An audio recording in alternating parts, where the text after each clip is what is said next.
¿Qué tal? ¿Cómo están? Tenemos un Shabbat muy cargado y realmente hace falta, ya que si Dios quiera estamos entrando la semana que viene a partir del miércoles a la noche en las 3 semanas de duelo. Si Dios quiera no las vivamos más, sino que se transformados en días de alegría y regocijo, tal cual como lo dictamina el Maimónides. ¿Y por qué cargado? Tenemos por un lado doble para allá Jucat Balak, para poder ponernos al día con la tierra de Israel, que venía una para allá adelantada desde Shavuot. Y en general, cuando las fiestas caen en Shabbat, como es este año, Rosh Hashanah, Sukkot, una fue también Shavuot, hace falta juntar dos parashot en algunas ocasiones para poder llegar a término, para cuando termina el Sefer Torah. Lo mismo se queda en 2 semanas, leemos Matot Masei. Y ahí, si Dios quiere, seguimos individual hasta Rosh Hashanah, si Dios quiere. Salvo, el último Shabbat, que se lee Nitzavim Vayelech, Y además tenemos el recuerdo del día 12 y 13 de Tammuz. 12 de Shabbat, 13 es el día siguiente, en el cual recordamos la liberación del Rebbe anterior de la cárcel por sus esfuerzos de difundir judaísmo en un país muy complicado como era en su momento la Unión Soviética. Hablamos de los años 20, 30. Y si bien después de su liberación en el año 27 fue forzado a irse de Rusia, con todo eso él pudo mantener el movimiento clandestino que Chabad armó de manera muy eficiente y muy organizada con la ayuda de países como Estados Unidos, y que se mantuvo de hecho por 60 años hasta la caída del comunismo. En parte se fue alivianando lo que fue la época de Stalin, pero no dejó de ser momentos y una vida muy dura que hoy en día no tenemos que vivir. Pero él luchó constantemente para que el judaísmo se mantenga vivo en Rusia. El Shelach Kadosh nos enseña que cuando una fiesta cae junto a una parashá determinada, podemos encontrar una conexión. No es simplemente, justo cayó este día, sino en realidad es una unión de dos momentos muy importantes. Por un lado, la lectura del Sefer Torah, que es lo que mantiene al mundo semana a semana, ya que la Torah fue creada, el mundo fue creado a partir de la Torah. Y por otro lado, esta fiesta que es un momento de liberación, no solamente en su momento para el Rebbe anterior, sino también para todos nosotros, año a año, conforme nos alejamos más de esa fecha, la energía va creciendo más y más. ¿Qué relaciona entre ambos eventos entonces? La primera para allá, Jucat, habla de la ley de la vaca roja que se quemaba para poder usar después sus cenizas, junto con agua y un hisopo, de poder purificar a la persona que tocó a un fallecido.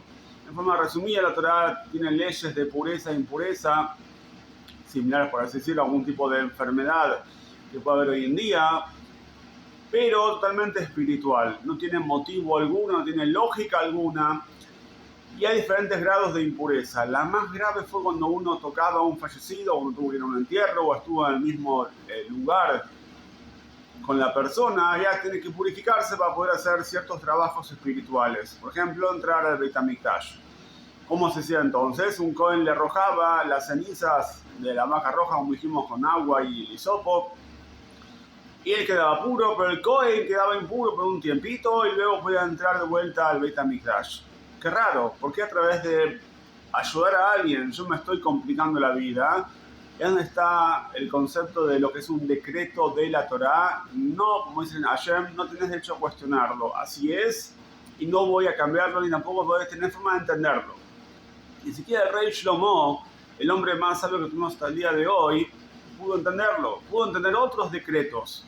Por ejemplo, todo el concepto de kasher, el concepto de no mezclar lana y lino en una vestimenta, o en el campo, en las verduras y demás, pero esto no lo pudo entender.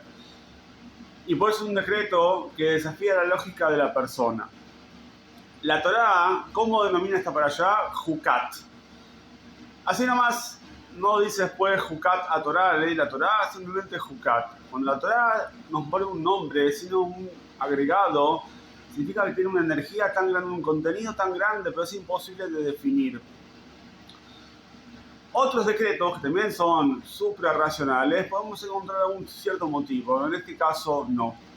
El Rebbe anterior, en sus 3 etapas de liderazgo que tuvo en el momento de Chabad en el año 20, tuvo que también vivir de esta manera por arriba de la lógica, por arriba de la naturaleza. En Rusia, cuando tuvo que enfrentar al imperio comunista, que nadie quiere enfrentarlo por el simple hecho de que podían encerrarte en la cárcel o de no quiere algo peor. Después, cuando se mudó a Polonia, tuvo que enfrentar otras adversidades, pero ahora dentro de la comunidad judía misma.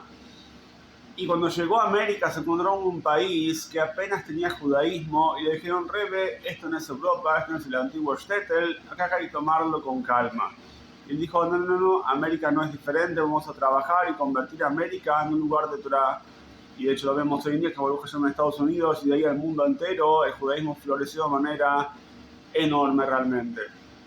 Pero el eje en común de los tres periodos fue que el Rebbe anterior actuó y no se dejó afectar por las dificultades que había en cada uno de estos tres periodos. En algunos se enfrentó el periodo de vida, así en la práctica, otros de su comunidad y otros simplemente del medio ambiente que había en Estados Unidos.